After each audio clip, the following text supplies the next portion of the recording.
Triplets crash. Billionaire's wedding. DNA test leaves everyone in shock. The Langston Hotel ballroom shimmered beneath a ceiling of crystal chandeliers. Gold-trimmed curtains swayed gently near the open French doors, and the smell of roses and champagne filled the air. It was the kind of night people would post about, envy from afar, or remember for decades. This wasn't just any engagement party, it was the merging of two dynasties. Julian Masters, 32, tall, charismatic and CEO of the billion-dollar Masters Development Group, stood at the center of the crowd in a custom black Tom Ford tux. He raised his glass, flashing a brilliant smile, as guests clinked flutes in response. His fiancée, Camilla Langford, glittered in a silver gown beside him, heiress to the Langford political legacy. Their union was billed in the press as America's new royal couple. Cameras flashed, the string quartet picked up tempo. Servers in black moved like clockwork, handing out truffle canapes. Julian took a step back from the crowd, his arm wrapped around Camilla's waist, soaking in the moment. He had worked hard to earn this. Everything was perfect. Until a soft voice cut through the music. "Excuse me, everyone. Sorry to interrupt." Julian turned instinctively toward the voice. A hush rippled across the room, like someone had pulled the plug on the electricity. All eyes shifted toward the grand entrance. Standing in the doorway were three black boys, dressed identically in sharp charcoal suits and black loafers. They couldn't have been older than 10. Each of them stood with shoulders squared and heads high, like soldiers walking into enemy territory. Camilla gripped Julian's arm. "What the hell is this?" One of the boys, the smallest with tight curls and wide brown eyes, took a step forward. "We're not here to cause trouble," he said, "but we have something to say." "And it can't wait." Julian blinked. His first instinct was confusion. Was this some kind of gimmick? A surprise performance? "Hey, kids," he said, forcing a calm smile. "This is a private party. You really shouldn't be here." The tallest boy stepped forward. His voice was calm, deliberate. "You really don't recognize us, do you?" Julian frowned. He studied them more closely. Their eyes, their noses. That one boy's jawline. Something about them looked familiar. Too familiar. The third boy, standing slightly behind the others, stepped forward now. His voice was steady. "We're your sons." "All three of us." Gasps shot through the crowd. A wine glass shattered somewhere near the buffet. Camilla recoiled like she'd been slapped. Julian's smile evaporated. "I'm sorry, what?" "We're your kids," the tallest repeated. "From Naomi Ellis." The name hit Julian like a gut punch. "No," he muttered. "That's not... You can't just show up and say that." "We're not just saying it," said the youngest. He reached into his coat pocket and pulled out a manila envelope, holding it high. "We brought proof, a DNA test. You can check it yourself." A dozen phones were already recording. Guests whispered. Some took a step back. Others leaned in, hungry for the drama. Julian took the envelope with shaking hands. His name was printed on the outside. He opened it and scanned the document. Lab certified. The boys' names listed. Paternal match, 99.9%. His throat went dry. Camilla's voice snapped through the silence. "Is this some kind of joke? You told me you'd never been serious with anyone before." "You told me I was your only." Julian stammered. I didn't know. I swear." "Oh, you didn't know." "That's your excuse? That's what you're going with in front of hundreds of people?" "Camilla, please, just let me explain." She yanked her hand from his. "My father just walked out." "Half the press corps left with him. Do you know what you've done?" Julian turned to the boys, his voice low and desperate. Why now? Why like this? Because we've been waiting for years, said the tallest, and we saw the press release, the engagement. The photos, we couldn't wait anymore. Camilla's voice turned shrill. You're disgusting, Julian. This is humiliating.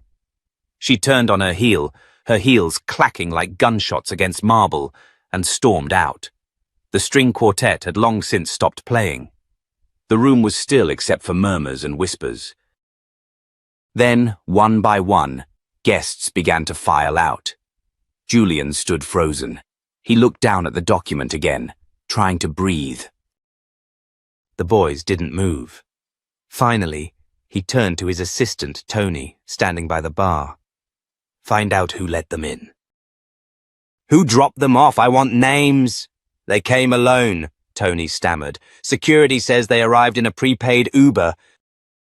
No adult with them. Julian's jaw clenched. He turned back toward the door, but Camilla was long gone. His calls went straight to voicemail. Blocked. Inside the ballroom, a woman in her 60s with striking white hair and an emerald green shawl was sitting casually at a table, sipping champagne. His mother. Elaine Masters. She smiled at the boys. You know, she said, you're quite brave to pull that off. Julian rushed over. Mom, are you serious? You're talking to them. They're children, Julian. And charming ones at that. Possibly more charming than you were at their age. Did you put them up to this? He snapped. You always hated Camilla. Elaine's smile vanished. I might not have liked her, but I would never orchestrate something like this. And frankly, maybe this is a consequence you've earned. Julian stared at her. You think it's true? His father, Gregory, stepped up beside them. They're coming home with us. You'll follow. What? We need to talk, as a family. Julian looked at the boys again. Their postures, their patience, their eyes. It was all starting to make sense. As Gregory escorted the boys out, Julian's sister Tasha passed by. She paused, looked him straight in the eye. Looks like karma finally RSVP'd. Julian remained there in the middle of the empty ballroom, shattered flower petals at his feet, and the air thick with perfume, tension, and regret. Before leaving, the quietest boy, Conrad, turned back. We didn't mean to ruin your life, he said softly. We just wanted you to be part of ours. Julian didn't respond. Couldn't. And as the boy walked away, a single question burned in Julian's chest. Who the hell was Naomi Ellis? And why did her name still hurt when he heard it? He turned to the shattered champagne glass on the ground. The party was over, and something irreversible had just begun. The silence inside the penthouse suite of the Master's Tower was unlike anything Julian had ever experienced. It wasn't the quiet of peace. It was the silence of something shifting beneath his feet, something irreversible. He had dealt with corporate meltdowns, regulatory investigations, even death threats from angry shareholders. But nothing compared to the weight that now sat on his chest. He entered the open-concept living room with hesitant steps. The marble floors gleamed under the recessed lighting, the scent of his mother's jasmine perfume lingering in the air.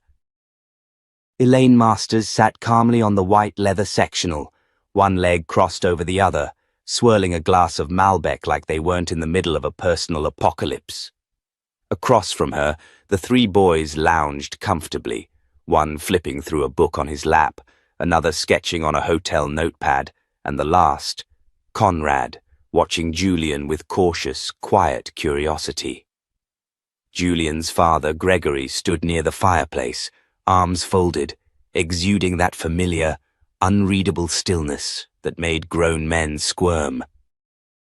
Julian's voice cracked the silence. You've all made yourselves comfortable, I see. Elaine didn't even look up. They've had a long day. Julian turned toward his father. Is this really happening? Gregory's gaze was ice cold. Sit down. You need to listen. Julian stayed standing. I'm not sitting until someone tells me how the hell this happened. Conrad closed his book. We told you already. You're our father. That's impossible, Julian snapped. I wouldn't know if I had children. I've never had a paternity scare, never signed anything, never even had a conversation about— You're not listening, said the boy with curls. Liam, we're not here to ruin your life. We're here because we have a right to know who we are, and you have a right to know what you left behind. Julian turned toward his mother. Are you really entertaining this? Elaine looked him dead in the eye. You dated Naomi Ellis, Columbia University, architecture major. Black, brilliant. You two were practically inseparable for 6 months. Julian paused. The name hit again, deeper this time. Naomi? I remember her, but that was years ago. We were kids, Gregory spoke. And now those kids have kids. The math checks out, Julian. You just didn't know. Julian's voice rose.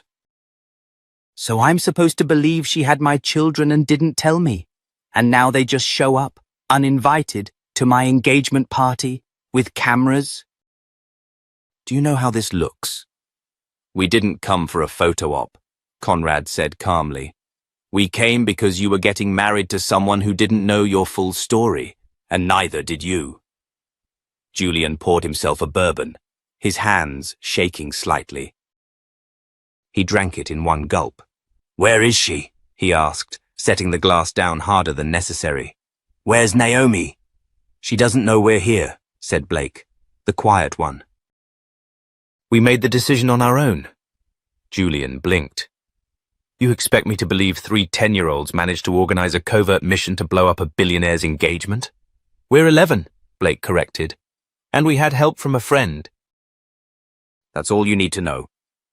Julian turned away, the room spinning. This is insane. Elaine's voice softened. Is it? Or is this the most honest thing that's happened to you in years? I don't even remember the last time I saw Naomi, Julian muttered. I do, Gregory said, stepping forward. It was during your father's funeral. She was at the back of the church. You never noticed. Julian stared at him. You knew. I recognized her. Didn't think much of it, but now it all makes sense. Julian paced. And what about Susie? Camilla's father walked out of that ballroom. The Langford family owns half of our current infrastructure portfolio. This is going to blow back on every project, every partnership. My board is going to have a heart attack. You're worried about deals? Elaine said, voice sharp. You have 3 sons sitting here, and you're calculating stock exposure. I didn't ask for this, Julian exploded. I didn't ask for any of it. The boys sat quietly now. Even Conrad looked down. Julian saw it, the shift in their eyes. They weren't just angry. They were hurt. Gregory spoke again. No one asks for the things that truly matter. You think I planned to raise you while running a multi-state company? No. But when I knew, I showed up. Julian slumped onto the armchair. I need to see her. I need to know if this is real. She lives in Oakland, Liam said. Works as an architect. Solo firm. She doesn't talk about you. And she never told you I existed. No, Blake replied. We found out by accident. Found a box of photos, love letters, even a college yearbook with your name circled. She wasn't hiding you because she was ashamed, Conrad added. She was protecting herself. You walked away, no explanation. No closure. Julian's jaw tightened. The words stung because they rang true. Get me her number, he said. No, Elaine cut in. You don't call her. You go to her. Man to woman, father to mother. You owe her that. Gregory nodded in agreement. Julian looked at the 3 boys. Why now? Why not wait? Why blow up my life this way? Because it wasn't your life alone, Conrad said. It was ours too. That night, Julian couldn't sleep. The penthouse felt cold, sterile. He stood by the window overlooking San Francisco, the glow of the city mocking him. Every light below reminded him of what he didn't know, of what he might have lost. He picked up his phone, scrolled through his contacts, and paused on a name he hadn't thought about in a decade. Naomi Ellis. He didn't have her number. He had nothing. Just a name and a past. He called his head of security. Travis. I need a background check. Quiet, discreet. I need everything on Naomi Ellis. Current location. Occupation. Marital status. If she has kids, I want birth records. I want everything. Travis paused. Is this a threat issue? Julian's voice was hollow. No, it's personal. Very personal. As he ended the call, he whispered to himself, if they really are mine, I won't run this time. But even as he said it, he knew one thing. This wasn't just about the truth anymore. It was about redemption, and whether he had enough of himself left to earn it. Naomi Ellis had been through worse. She'd worked 72-hour weeks on construction sites, faced down arrogant investors who refused to believe a black woman could lead a major development project, and raised 3 boys without ever missing a parent-teacher conference. But none of that prepared her for the moment she stepped off her flight from Amsterdam and saw the words trending on her phone. Hatch billionaire. Baby. Daddy. Triplets. At the altar. Julian. Has kids. The airport terminal seemed to tilt around her as she opened video after video of her son standing on the stage of the most talked-about wedding of the year. Julian Masters' engagement to Camilla Langford had been national tabloid fuel for months.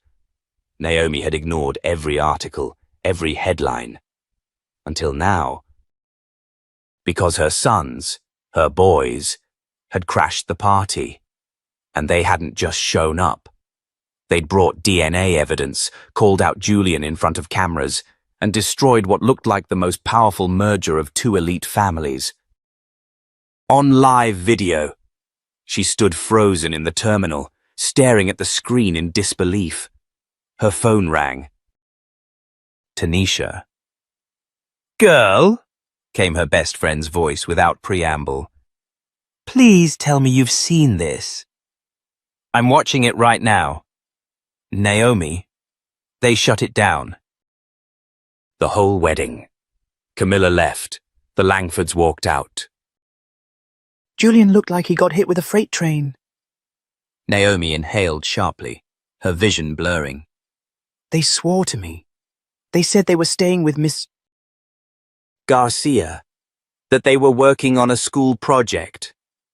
Well, they were working on something, Tanisha said.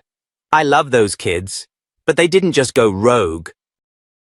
This was premeditated. I need to get home, Naomi muttered. Now. She barely remembered the ride back to her Oakland brownstone. Her keys trembled in her hand as she unlocked the front door, stepping into the quiet warmth of a home she'd built alone. The walls were lined with art her sons had painted, their school awards, a few faded college photos of her, and a man she hadn't let herself think about in years. Julian Masters, the one who walked away without warning. Naomi dropped her bags and sank into the couch. Her phone buzzed again, another video. This one was closer, showing Julian taking the DNA results with shaking hands. The look on his face, confused, gutted, almost pleading, sent a pang through her chest. She rubbed her eyes and looked up just in time to hear the front door creak open. Footsteps. 3 sets. Conrad entered first, still wearing his suit. He froze when he saw her. Liam and Blake stepped in behind him, equally frozen. You're home early, Conrad said softly. I live here, Naomi said, her voice cold and shaking. The question is, where have you been? Liam opened his mouth to respond, but Naomi raised a hand. Don't. Just don't. She stood, her arms crossed, eyes fixed on them. You promised me. You said you would wait. You said we would talk about this. We tried, Blake said, stepping forward. But every time we brought up Dad, you shut down. So your solution was to lie to me and crash a billionaire's wedding? He was marrying someone else, Conrad said. What if we waited too long and he never knew we existed? Naomi stared at him. That was not your decision to make. Silence. The kind that stings. We didn't do it to hurt you, Liam said gently. We just wanted him to see us. Naomi closed her eyes, taking a breath. Do you have any idea what you've started? You've dragged us into a public spectacle. We are not some soap opera. You're right, Conrad replied, defiant. We're not. We're real. And he's our father. You don't know what you've done, she snapped. That man, he's not just anyone. He's a Masters. They don't lose. They retaliate. This could destroy everything I've built. We're sorry, Mom, Blake said. But we needed to do this. For us. Naomi turned her back to them, her fists clenched at her sides.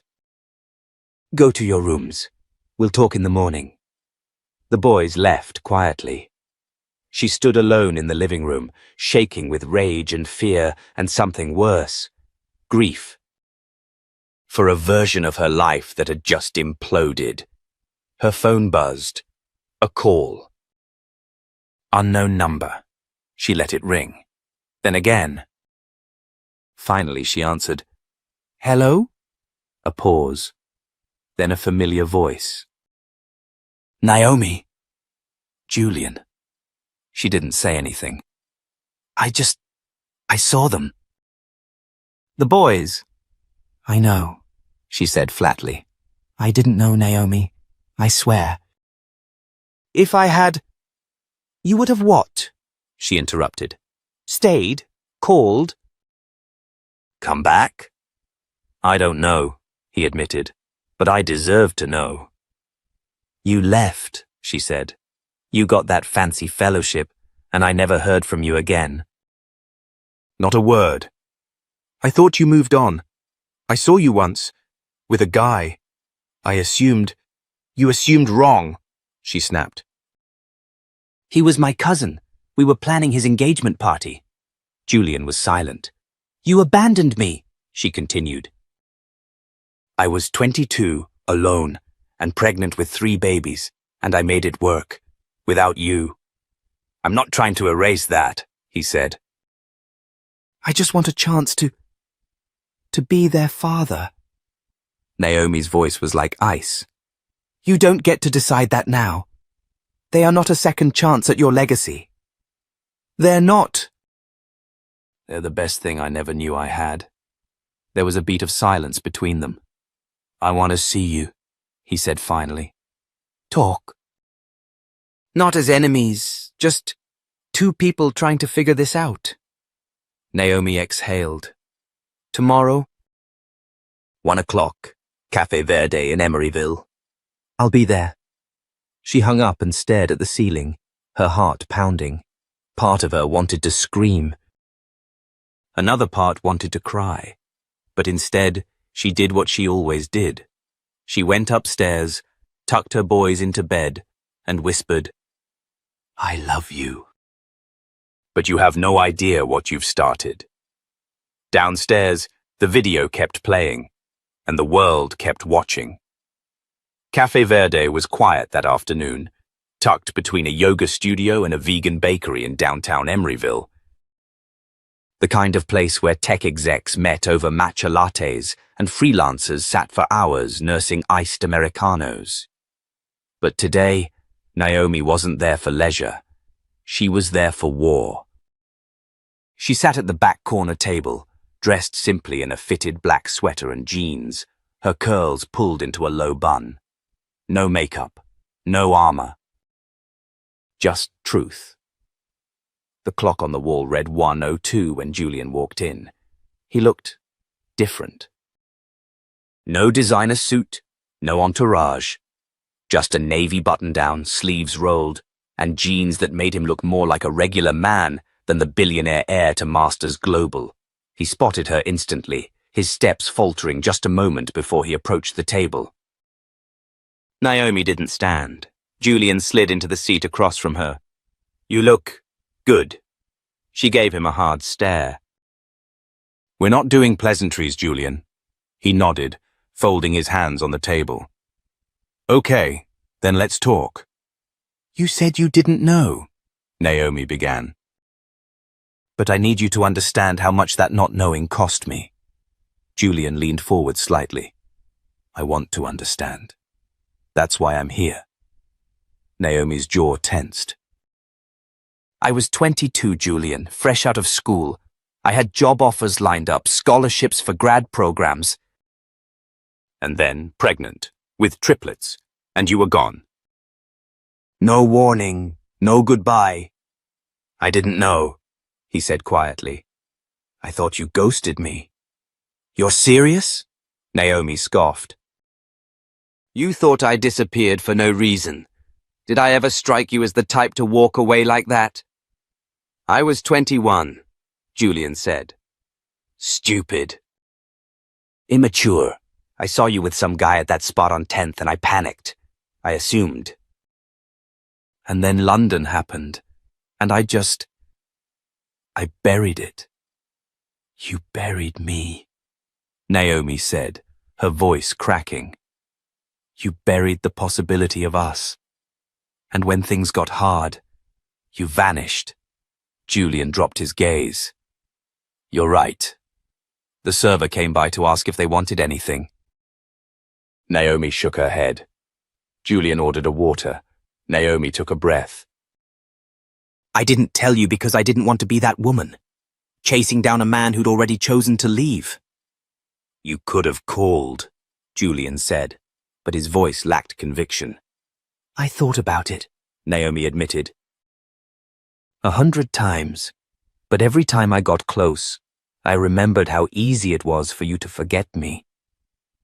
Julian's expression tightened. "I didn't forget.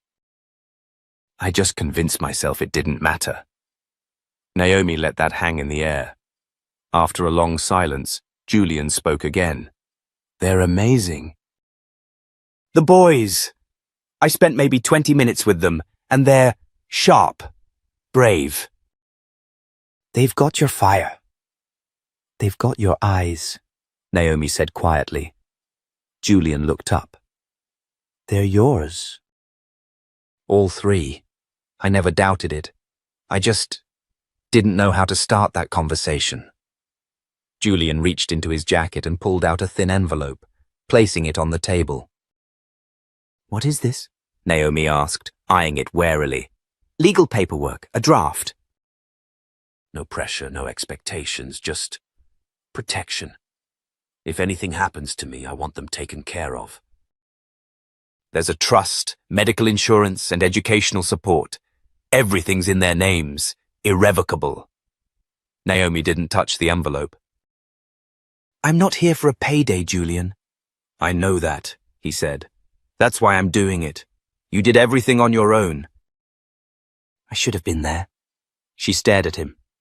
"You weren't." "I want to be now." Naomi's phone buzzed on the table, a message from Tanisha. "News outlets are picking it up." "You and the boys are officially a story." She sighed, rubbing her temples. "This is a media circus." "I've already had 2 producers contact me for interviews."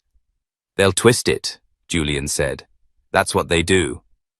"And yet your PR machine hasn't said a word," Naomi pointed out. "What are you waiting for?" "Damage control? I didn't want to go public without talking to you first." Naomi raised a brow. "Respect. That's new." Julian let out a short laugh. "I earned that."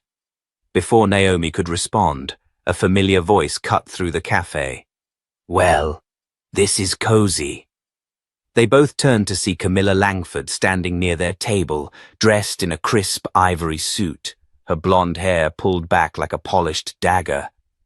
Naomi's back straightened. Camilla, Julian stood. What are you doing here? I came to get my closure, Camilla said, stepping closer. Imagine my surprise when I find the happy little reunion already happening. Naomi stood now too. If you have something to say it. Camilla's smile was all teeth. Oh, I will. I hope you enjoy the headlines, Naomi.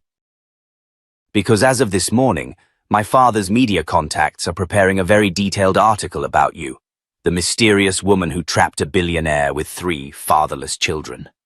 Julian's face paled. Camilla, stop. No, she snapped. You humiliated me, my family, and now you're playing house with this woman and her project kids? Naomi's voice was ice. Watch your mouth. Camilla didn't flinch. If you think this ends with trust funds and public sympathy, you're dumber than I thought. Naomi stepped forward, eyes blazing. Let me make one thing clear. I didn't trap anyone. I raised 3 sons who are more honest and dignified than half the men in your father's boardroom, and I don't need your approval. I don't even need your attention. Don't do this, Camilla, Julian said quietly. Walk away. Camilla gave one last smirk, then turned on her heel and stormed out. Naomi sat down slowly, her hands trembling. She's not done, Julian said. I know. Naomi looked out the window, past the parked cars and passing pedestrians. Then she turned back to Julian. You said you wanted to help? Then start protecting them. Because this just got real. Julian nodded. Whatever it takes. Naomi picked up the envelope and slid it into her bag. You'll need to do more than write checks.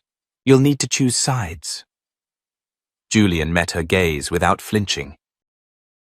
I already did. They sat in silence as the storm outside started to brew. Inside, 2 people, once fractured by time, pride, and silence, were beginning to understand what it meant to build something from the wreckage. And neither of them was backing down. The next morning, the story had gone national. Naomi didn't even have to check her phone. Her front porch was already a minefield of reporters, flashing cameras and microphones shoved past her front gate. Headlines screamed variations of the same phrase. Billionaire's engagement destroyed by secret triplets, the DNA bombshell that rocked the master's empire. Her boys were still upstairs, thankfully asleep, or pretending to be. Either way, they didn't need to see this. Not yet. She drew the blinds and stepped away from the window, her heart pounding against her ribs. The moment she'd feared for a decade had finally arrived, and it wasn't just knocking, it had blown the damn door off its hinges. She called Julian. Are you okay? He answered immediately, his voice hoarse. They're outside my building too. No, Naomi said flatly. I'm not okay. My boys are being treated like a tabloid scandal. What happened to keeping this private? Julian sounded weary. I didn't release anything. Then your ex did, Naomi spat. Camilla's family owns half the news cycle. I'll handle it. Naomi almost laughed. How? With a tweet. This isn't a boardroom, Julian. This is my home. My son's safety. I'm already making calls. Lawyers, PR. Security if we need it. A pause. I should have seen this coming, Julian admitted. I underestimated how far Camilla would go. She's not the problem anymore, Naomi replied. The problem is the damage she already caused. There was silence on the line. I want a press conference, she said finally. Julian's breath hitched. Naomi? No, listen. If we don't control the narrative, they will. I want to stand beside you and say the truth on our terms. I want them to hear from the boys too, when they're ready. Julian exhaled slowly. Okay, let's do it together. Naomi ended the call and stared at her own reflection in the dark screen of the TV. Her face was tired, her eyes sharp. The same look she wore the day she decided she would raise 3 boys alone and give them everything she never had. Upstairs, a soft knock echoed from the hallway. "Mom?" It was Caleb, the most sensitive of the 3, always the first to check on her. "Are you okay?" She opened the door and saw all 3 boys behind him, their pajamas wrinkled, eyes alert. "You saw the news," Naomi said softly. They nodded. "It's everywhere," Micah muttered, his voice low. "We didn't mean for this," Elias added, his gaze falling to the carpet. Naomi crouched in front of them and cupped their faces one by one. "I'm not mad. You were brave. You stood for the truth." "But now everyone knows," Caleb whispered. "Even kids at school." "Then they'll know that your father is a real man who came back," Naomi said. "And that you are loved."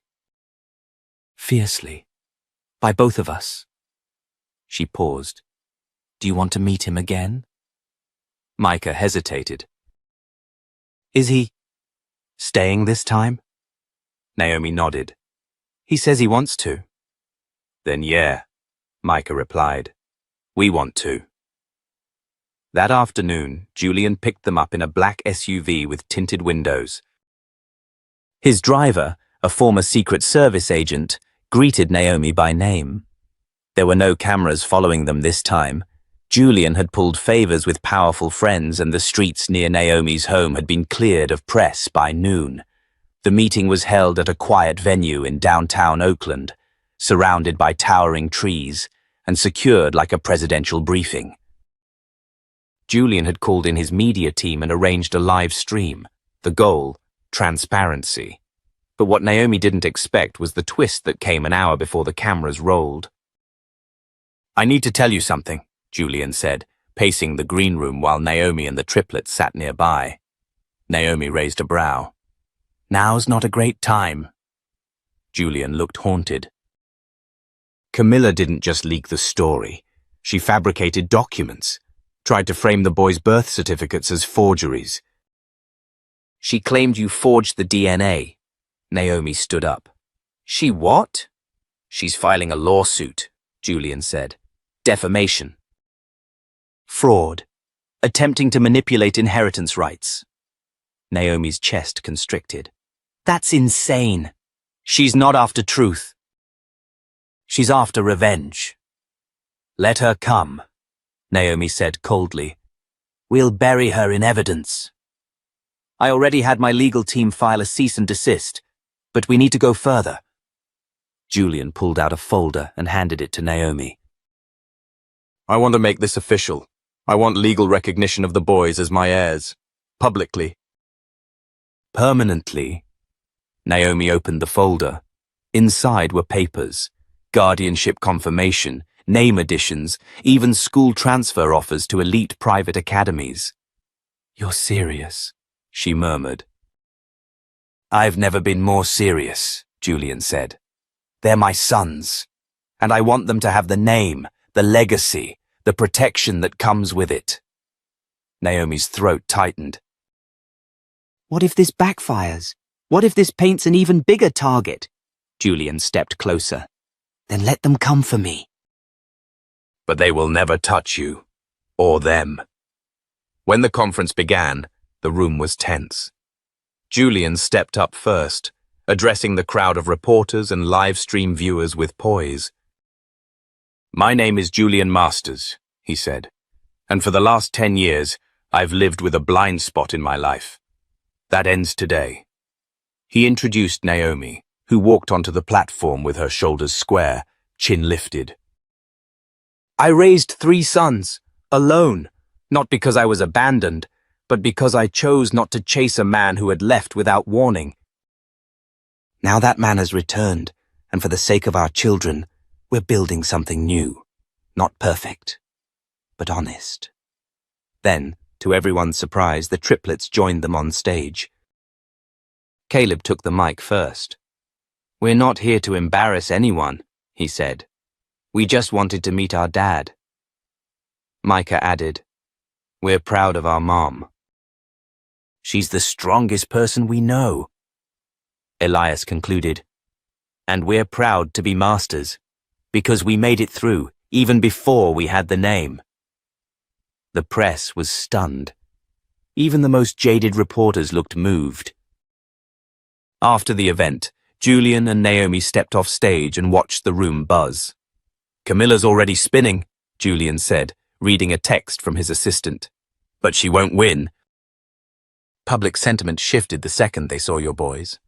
Naomi gave a small smile. "They're easy to love. Just like their mom." She looked at him, surprised by the softness in his voice. "Don't start something you're not ready to finish, Julian," she warned. He met her gaze. "I'm already in it." Outside, cameras still clicked, but the narrative had changed. They weren't just chasing gossip anymore. They were watching a family being rebuilt in real time. And for the first time in a decade, Naomi allowed herself to believe in the possibility of more. The fallout from the press conference was seismic. Overnight, Julian Masters went from tabloid target to a surprisingly sympathetic figure. Social media buzzed with clips of the triplets' heartfelt statements. Naomi's calm, collected presence made headlines. The woman who raised giants.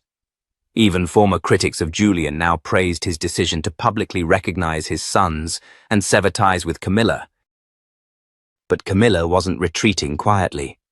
3 days after the press conference, Naomi received an official letter from the San Mateo County Courthouse. Camilla Sheffield versus Naomi Hill and Julian Masters. The claim: fraud, defamation, and conspiracy to mislead the public about paternity and inheritance rights. Naomi stood in her kitchen, gripping the envelope, her knuckles white. Julian arrived an hour later, a storm already brewing in his eyes.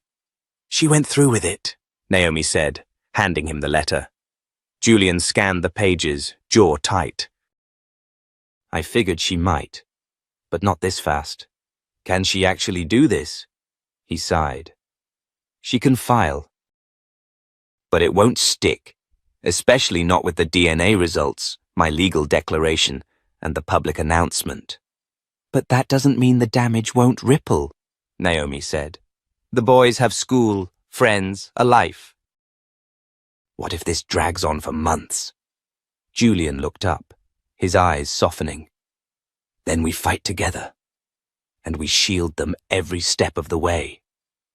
As if on cue, Elias peeked in from the hallway. "Is something wrong?" he asked, his tone cautious. Naomi walked over, kneeling to his level. "Nothing for you to worry about, baby." "Just boring grown-up stuff." Elias didn't buy it. He glanced at Julian. "You're not leaving, are you?" Julian walked over and knelt beside them. "Not unless your mom kicks me out." Naomi raised an eyebrow, but didn't say anything. That night, Julian called an emergency meeting with his legal team. They gathered at his private residence overlooking the bay. Naomi joined reluctantly, dressed in a simple navy blouse and jeans, still unsure how involved she wanted to be in the legal storm that was brewing. Across the long marble table, Julian's head lawyer, Celeste Rhodes, flipped through the lawsuit. "She's trying to claim that Naomi used the kids to leverage financial status and misrepresent biological ties," Celeste explained. "She's grasping at straws, but the media narrative matters. If we let this sit too long, public sympathy can shift." Julian leaned back, rubbing his temples. "So what do you suggest?" "Counterclaim," Celeste said sharply. "Publicly, immediately. We sue her for slander, malicious intent, and emotional distress inflicted on your children." Naomi shifted in her seat. "Won't that just fan the flames?" Celeste gave her a look. "It will shut her down. She wanted attention." "We'll give her consequences instead." Julian looked over at Naomi. "Your call." Naomi hesitated. Part of her wanted to walk away from the chaos, return to the quiet life she'd built. But another part, the mother in her, knew this wasn't just about her anymore. Camilla had tried to erase her boys from their own story. That wasn't something she could let slide. "Let's do it," Naomi said, her voice steady. "She doesn't get to lie and walk away clean." The room moved swiftly after that. Celeste and her team began drafting the counterclaim, collecting every statement Camilla had made to the press. Naomi's social worker background gave her insight into family systems, and she helped craft the emotional impact segment of their case, how Camilla's actions disrupted the boys' lives. That night, after everyone had gone, Julian and Naomi stood together on his balcony, the bay lights twinkling in the distance. "I didn't know you were this fierce," Julian said, sipping from his glass. Naomi chuckled. "I had to be. You don't raise 3 black boys in this country and not learn how to fight." He turned to her. "You didn't just raise them. You raised good men in the making." She looked at him, surprised by the gentleness in his tone. "I wasn't always sure I was doing it right." Julian set his glass down and reached for her hand. "You did it right, Naomi. Even without me." They stood there for a moment in silence, the breeze lifting strands of her hair. "Julian," she said finally, her voice lower, "why did you leave?" It was the question that had haunted her for 10 years. He exhaled slowly.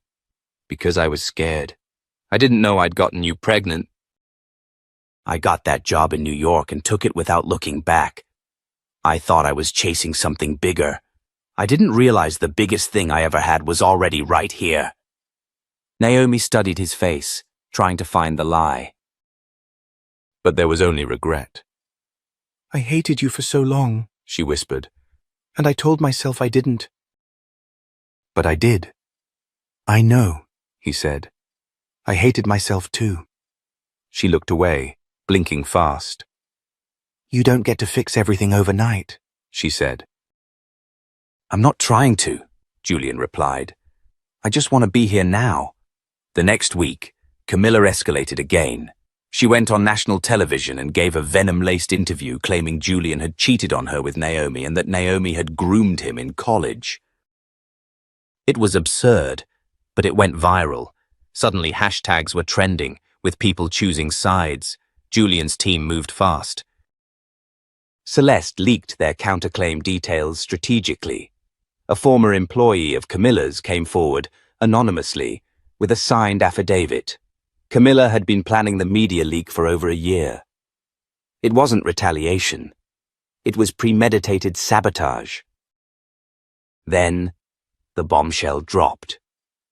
Camilla's own half-brother, a once estranged family member, posted receipts on social media showing that she had offered him money to forge a hospital employee's credentials and alter Naomi's medical records. It was too much.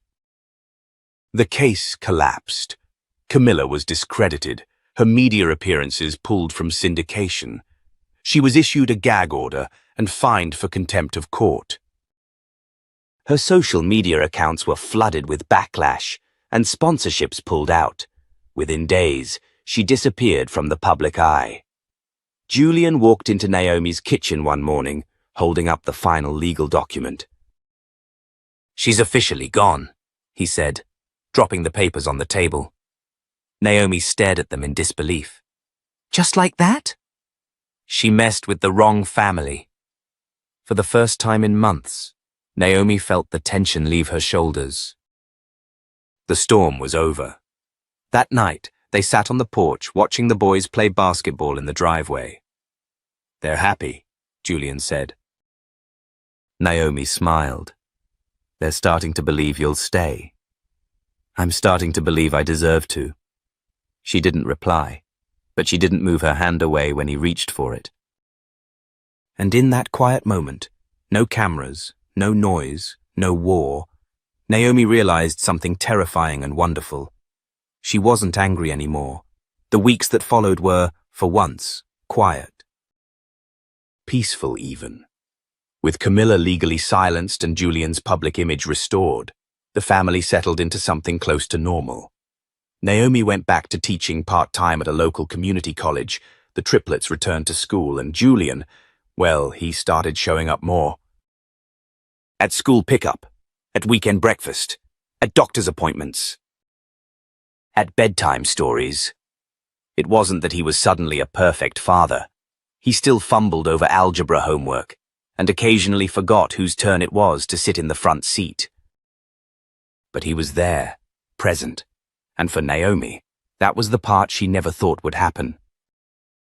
On a breezy Saturday afternoon, Julian hosted a backyard cookout at his lakefront home. He'd invited a small group: Naomi, the boys, Julian's parents, a few colleagues, and some of the neighbors. The smell of grilled salmon and smoked ribs filled the air.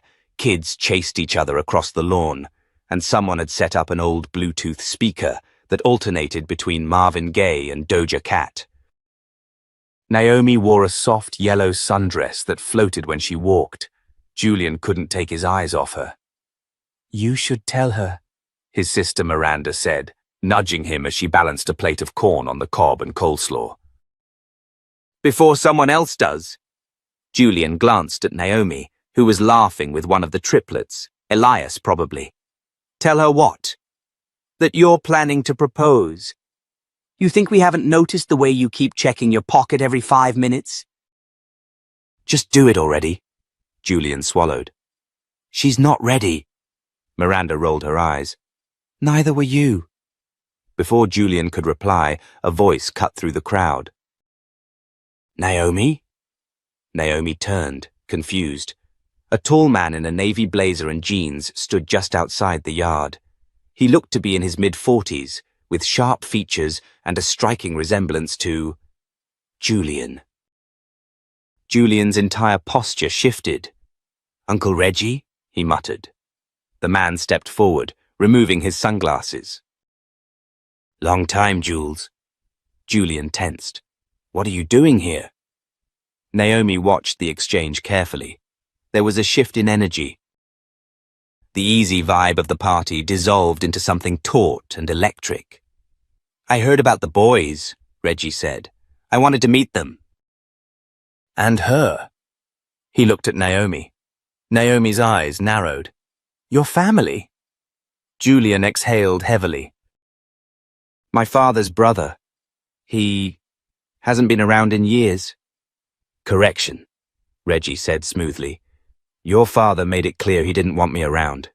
There's a difference." "Don't do this now," Julian said. "We're not doing this here." But Naomi was already alert. Her instincts as a mother, as a woman who had spent the better part of a decade raising 3 boys alone, were sharp. "What do you want?" she asked plainly. Reggie smiled. "I came with an offer." Julian shook his head. "No. We're not doing business. We're not doing favors." But Reggie ignored him, pulling a folder from his satchel and handing it to Naomi. "I represent a biotech firm based in Atlanta. We're looking for family-centered spokespeople, relatable, grounded. Diverse. The campaign would pay 6 figures, for each of the boys." Julian looked like he was about to erupt. "Are you out of your mind?" he snapped. "You show up uninvited to my home, hand my kids a contract and think that's okay?" "I'm offering an opportunity," Reggie said coolly. "Something you should have done years ago instead of playing pretend billionaire." Naomi, flipping through the contract, suddenly paused.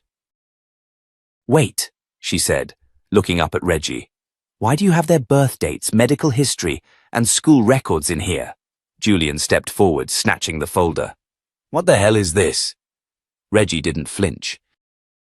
"Public records. You're a public figure now. Things leak."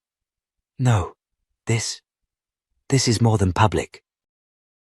"This is detailed," Julian said, flipping through the pages.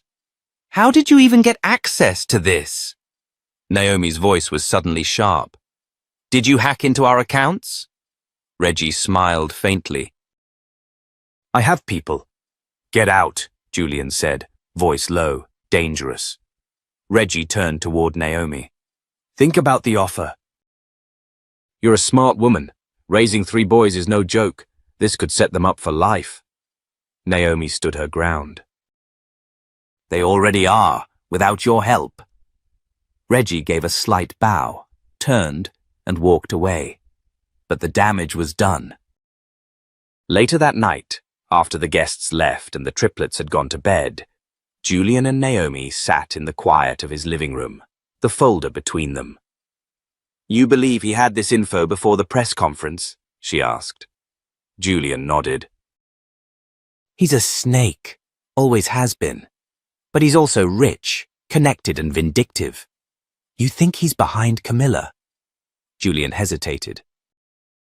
I wouldn't be surprised. They ran in the same circles for a while. Naomi leaned back, arms folded. Why do I feel like this isn't over? Because it's not, Julian admitted. And if Reggie's involved, it means one thing. He's planning something bigger. Naomi turned toward him. Then we stay ahead of him. We don't just wait for the next hit. We move first. Julian raised an eyebrow. What do you have in mind? She smiled. It's time we reminded everyone who this family really is. And for the first time, Julian realized something. Naomi wasn't just the woman he had left behind. She was the woman who stood beside him now, battle-ready, spine straight, eyes forward. They were no longer reacting. They were preparing for war. The morning after Reggie's visit, Naomi woke up with a clarity she hadn't felt in years.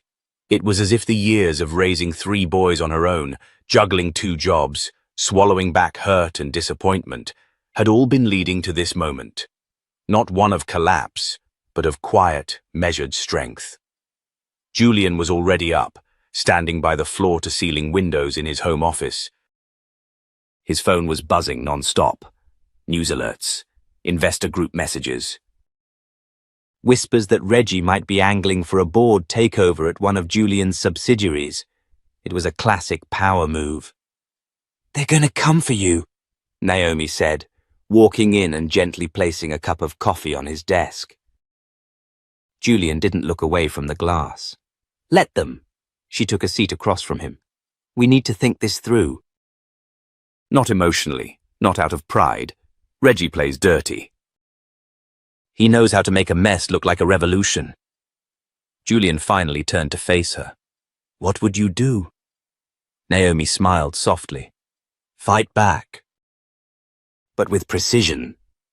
They spent the next 3 days drawing up a plan. Naomi, in all her unexpected brilliance, suggested reaching out to a whistleblower attorney, a woman named Cynthia Greaves, who had successfully exposed corporate corruption at a pharmaceutical giant. Julian made the call. Within 24 hours, Cynthia flew in from New York, reviewed the intel Naomi had helped gather from Reggie's past clients, and confirmed their suspicions. This isn't just about your kids, Cynthia told them. This is about controlling the narrative of black excellence. Reggie wants to be the face of success without accountability. You and Naomi. You're the truth, and that's threatening. Julian exhaled. So what do? We expose him, publicly, carefully. But first, we get your house in order. With Cynthia's help, they held a closed-door board meeting. Julian laid everything on the table. Emails Reggie had sent to a tabloid journalist, attempts to buy off Naomi's ex-colleagues for dirt, even payments to Camilla to incite that wedding crash narrative. By the end of the meeting, Reggie was removed from all voting positions. A new clause was added to protect Julian's children from public exploitation, but that wasn't the end. Naomi, fueled by something far deeper than revenge, called a press conference. It was live-streamed on every major news outlet. Standing before the cameras in a sleek navy suit, flanked by Julian and their 3 sons, Naomi spoke clearly and without notes. My name is Naomi Carter.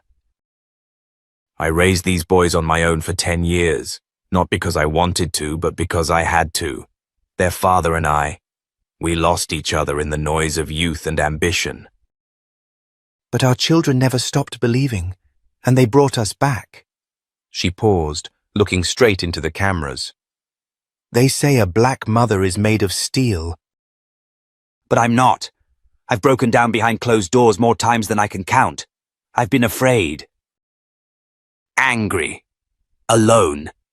But today I'm standing here not as a symbol, not as a headline, but as a human being who chose not to stay silent. Julian stepped forward. We are not perfect, but we're accountable. And we will protect our children, not just from paparazzi or opportunists in suits, but from a system that sees black families as scandal instead of strength. The room was silent, until applause broke out. Later that night, after the boys had fallen asleep watching a Marvel movie for the 15th time, Julian took Naomi's hand and led her to the backyard. The stars were out. He knelt, not with extravagance, not with cameras, but in the soft glow of the porch light. Naomi, you've always been the anchor, the fire, the truth. I was too blind to see. I'm not asking for forgiveness. I'm asking for forever. Will you marry me? Naomi laughed, wiping away tears. You're lucky I still believe in second chances. She nodded. Yes. A few months later, they married in a quiet ceremony under the trees near the lake. No press. No glitz. Just love.